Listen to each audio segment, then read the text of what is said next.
Shalom Bapak Ibu Saudara-saudara yang dikasih oleh Tuhan, apa kabar semua? Hari ini kita akan belajar tentang kisah hidup Nuh. Seperti apa dan bagaimana, lalu kita coba untuk merefleksikan kisah hidup Nuh untuk kehidupan kita di zaman modern sekarang ini. Nah saudara-saudara, kisah Nuh itu bermula dari datangnya perintah Tuhan kepadanya. Seperti yang tercatat pada Kejadian pasalnya yang ke-6, ayat 14 dan ayatnya yang ke-15. Demikian. Beginilah engkau harus membuat bahtera itu 300 hasta panjangnya, 50 hasta lebarnya, dan 30 hasta tingginya. Buatlah atap pada bahtera itu dan selesaikanlah bahtera itu sampai sehasta dari atas. Dan pasanglah pintunya pada lambungnya, buatlah bahtera itu bertingkat bawah, tengah, dan atas. Nah saudara-saudara coba bayangkan bila Tuhan memerintahkan Anda untuk membuat bahtera di kota Bandung. Kira-kira apa pendapat Anda? Apakah akan melakukannya? Atau justru menganggap perintah itu sangatlah irasional sehingga mengabaikannya? Lah untuk apa bikin bahtera? Mungkin jawaban kita adalah yang kedua. Bahwa perintah Tuhan itu adalah hal yang tidak masuk akal. Kenapa? Yang pertama, ukuran bahtera yang diinginkan Tuhan ini tergolong sangat besar. Panjang 300 hasta itu kalau kita hitung pakai meteran itu sekitar 133 meter. Dan itu berarti setengah dari panjang Titanic. Panjang Titanic itu 269 meter. Nah mungkinkah bahtera sebesar itu bisa dibuat di zaman Nuh? Di mana alat pertunggangan masih sangat sederhana. Kalaupun tetap dibuat mau rampung berapa lama? Apakah Nuh mampu untuk membuatnya? Itu irasional yang pertama. Yang kedua, saudara-saudara, membangun bahtera di tengah-tengah dataran, jauh dari lautan, ini juga terkesan sangat aneh. Iya, bila dibangun untuk keperluan wisata, ya sangat mungkin ya. Ada beberapa kalau kita, ya, saya ingat dulu sekitar puncak lah ya, gitu. Di Ciawi itu ada kapal. Dulu ya itu restoran, jadi keperluannya untuk rumah makan. Dan di sekitar Bandung ini daerah Ciwidey itu ada kapal pinisi. Seingat saya namanya kapal pinisi. Itu dibuat di pinggir danau. Tapi ya tidak untuk kemudian dilarungkan, artinya dia untuk berlayar. Dia ada di pinggir saja. Bukan untuk berkeliling danau, tetapi untuk kebutuhan wisata. Dan memang di dalamnya ya rumah makan ya. Nah tetapi di zaman Nuh, saudara-saudara, bahtera itu untuk keperluan apa? Jika Nuh tetap membangunnya, ia pasti menjadi bahan tertawaan masyarakat saat itu. Nah, irasional yang ketiga, yang tidak masuk akal yang ketiga, saudara-saudara, untuk apa bahtera itu dibuat? Bila Nuh berkata, seperti perkataan Tuhan, bahwa akan datang bencana besar berupa air bah yang dahsyat melanda tempat mereka. Secara pasti omongan Nuh ini dianggap ngawur, mabok, hal yang tidak masuk akal. Ya betapa tidak saudara-saudara, adakah hujan yang bisa menimbulkan air bah yang sangat besar, yang bisa menghanyutkan bahtera yang sangat besar itu yang dibuat oleh Nuh? Dan mungkinkah air hujan itu bisa menenggelamkan semua daratan? Nah Bapak Ibu saudara-saudara yang kasih oleh Tuhan, saya tidak tahu apa yang pertama kali terlintas di benak Nuh manakala mendengar perintah Tuhan itu. Tertawakah ia karena merasa perintah itu aneh? Alkitab tidak menjelaskan hal itu, saudara-saudara. Hanya yang dicatat seperti Kejadian 6 ayatnya yang ke-9 tentang riwayat Nuh. Inilah riwayat Nuh. Nuh adalah seorang yang benar dan tidak bercela di antara orang-orang sejamannya. Dan Nuh itu hidup bergaul dengan Allah. Melalui ayat ini, ya kita bisa menduga, saudara-saudara, bahwa Nuh menerima begitu saja perintah Tuhan. Dan ia melakukannya dengan taat dan sepenuh hati karena dia adalah orang yang benar. Dan tidak terbercela di antara orang-orang sejamannya.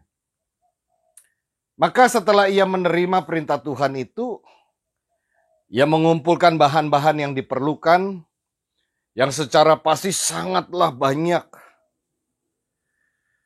Setelah itu ia mulai membangun pondasi bahtera itu, lalu mendirikan tiang-tiang, kemudian dinding dan seterusnya dan sebagainya. Entah membutuhkan waktu berapa lama. Tapi ini adalah proyek yang sangat besar. Boleh dibilang proyek yang ambisius. Nah, bagaimana respon orang-orang saat itu, saudara-saudara, ketika orang-orang melihat apa yang sedang dikerjakan Nuh, mereka pasti tertawa. Merasa juga aneh dan mungkin juga Nuh ini dianggap ya gila. Apalagi sambil membangun bahtera, Nuh terus menyampaikan berita Tuhan bahwa akan datang bencana yang besar yang akan membinasakan banyak orang. Bukan juga tertawa, tetapi juga mungkin jengkel, marah. Masyarakat mungkin juga melakukan sesuatu yang bisa mengganggu pekerjaan Nuh untuk membangun bahtera. Tetapi apa kemudian yang dilakukan Nuh? Saudara-saudara, seakan-akan tidak bergeming, Nuh tetap berjalan terus, sekalipun mungkin ia merasa tidak nyaman dengan celotehan banyak orang, tetapi ia tetap pada pendiriannya untuk berjalan bersama dengan Tuhan dan melakukan perintahnya. Nah, Bapak Ibu saudara-saudara, tidak tahu secara pasti berapa lama Nuh membangun bahtera itu. Namun bahtera itu sudah jadi, maka ia kembali mengingatkan banyak orang tentang bencana yang akan datang dan mengajak setiap orang untuk ikut masuk ke dalam bahtera itu dengan catatan ya artinya mau percaya pada Tuhan. Namun tidak ada yang mau mendengar.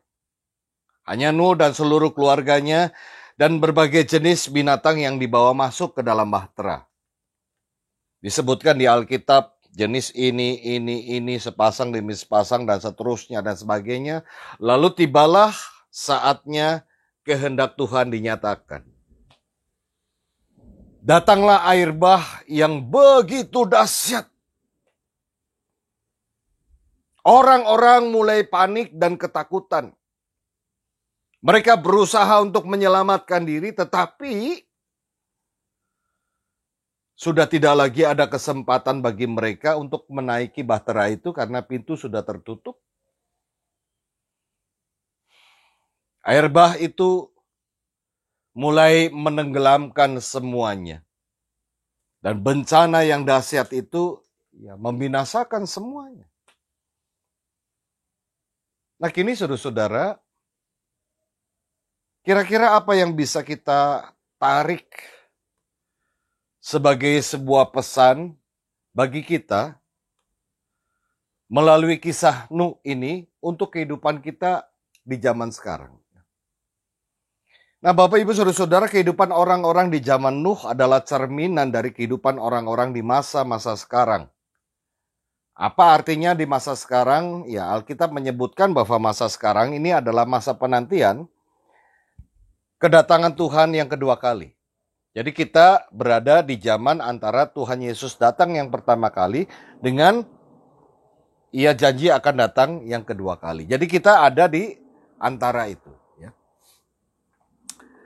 Saya ingin mengajak kita untuk membuka Matius pasalnya yang ke-24.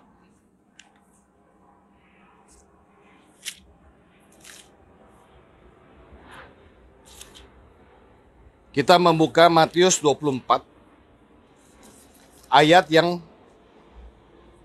38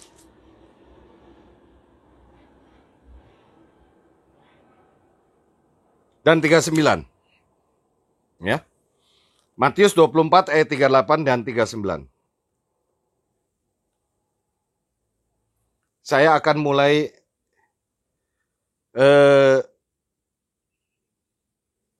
dari ayat 37. Sebab sebagaimana halnya pada zaman Nuh, demikian pula halnya kelak pada kedatangan Anak Manusia. Itu ayat 37. Ayat 38.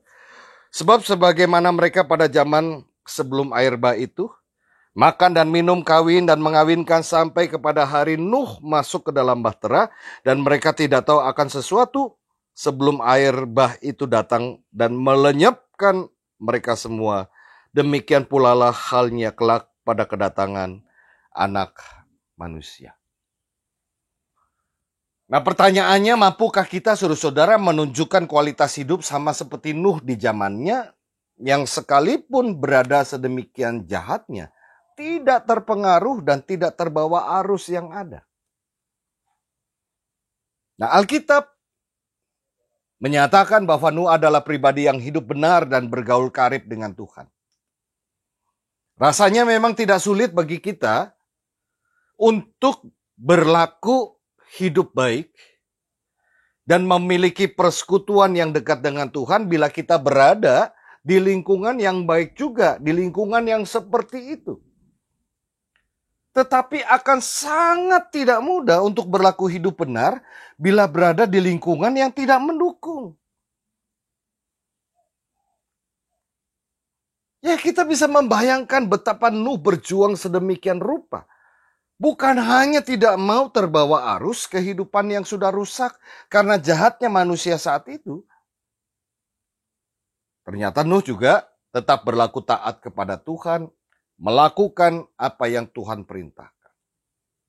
Sekalipun ia dianggap bodoh, menjadi bahan cemooh, dan mungkin juga dianggap gila, ia tetap pada pendiriannya. Ia tidak mau terpengaruh oleh buruknya perilaku manusia di zamannya. Dan apa yang dilakukan oleh Nuh bukan perkara mudah, saudara-saudara. Ketaatannya melakukan perintah Tuhan butuh pengorbanan dan keberanian untuk bertindak. Karena pada waktu itu ia harus mengalami penolakan dan mungkin juga intimidasi dari orang-orang di sekitarnya. Sekalipun diperingatkan bahwa bahtera dibuat dengan tujuan untuk menyelamatkan manusia dari bencana air bah, orang-orang meremehkan dan tidak mau peduli. Di sini ketaatan adalah bukti kasih kita kepada Tuhan. Karena kasih, orang akan menempatkan Tuhan sebagai yang paling utama dalam hidupnya dan mau melakukan yang terbaik bagi Tuhan. Ketaatan adalah tanda kasih kita kepada Tuhan. Nah, ketaatan Nuh ini menjadi sebuah teladan bagi kita di dunia ini yang dipenuhi oleh orang-orang yang hanya memikirkan kepentingan dirinya sendiri. Mari kita belajar untuk taat.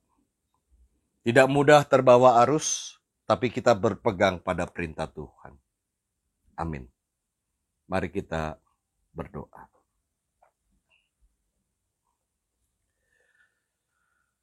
Ya Bapa Surgawi, yang kami kenal dan kami sapa di dalam Tuhan Yesus. Sekalipun kami dihadapkan oleh berbagai tantangan dan cobaan di tengah-tengah situasi hidup saat ini, ajarlah kami untuk senantiasa mengutamakan Tuhan. Ingatkanlah kami untuk selalu takut padamu. Karena ketika kami ikut arus di dalamnya, kami terjebak dan bisa saja kemudian kami binasa. Kejahatan manusia ibarat gelombang yang sangat hebat yang bisa menghancurkan. Kami butuh bahtera kehidupan yang Tuhan berikan. Dan Engkau sudah memberikan itu di dalam diri Tuhan Yesus yang menyelamatkan kami. Biarlah anugerah keselamatan kami jaga, kami pelihara di dalam kehidupan kami, di dalam setiap laku kami, di dalam setiap apa yang kami kerjakan, di rumah, dalam pekerjaan, pelayanan, dan seterusnya. Dan kami yakin dan percaya Tuhan memberikan kami kekuatan, Engkau juga yang memampukan kami untuk menghadapi situasi yang sulit. Terima kasih Bapa, kami bersyukur Engkau kiranya memberkati semua orang yang ada, yang kami kenal. Kami berdoa di dalam nama Tuhan Yesus. Amin. Nah Bapak Ibu Saudara-saudara, demikian pembahasan untuk acara ngopi kali ini. Semoga materi ini bisa berguna untuk pertumbuhan iman percaya kita. Nah ingatlah selalu 3W bukan 3M, tetapi sekarang diubah istilahnya 3W yang dianjurkan pemerintah. Yang pertama, wajib menggunakan masker ketika beraktivitas di luar rumah, wajib menjaga kesehatan dengan selalu mencuci tangan, dan wajib untuk menjauhi kerumunan dan menjaga kehangatan hidup berkeluarga. Tuhan memberkati kita semua. Amin.